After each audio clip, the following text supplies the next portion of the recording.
La pénurie de carburant se poursuit dans la ville de Yaoundé.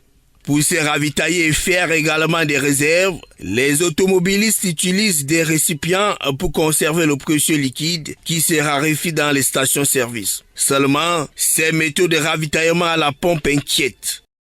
Ils sont en train d'aller mettre ça dans les maisons. Imaginez un seul un enfant craque le feu. Ça devient dangereux pour tout le quartier.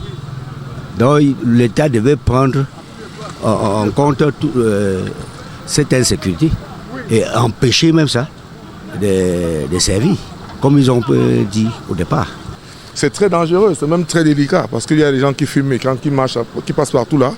La manipulation de ce liquide de cette manière peut justement engager quelque chose de très dangereux là maintenant. Ces récipients pas assez sécurisés, mais pourtant utilisés par les automobilistes pour se ravitailler, sont privilégiés dans les stations-service. On se rend compte que nous qui avons des véhicules, nous ne sommes même pas si rapidement servis, mais ceux qui ont des bouteilles, des bidons, c'est à eux qu'on sert d'abord du carburant, c'est très très dangereux.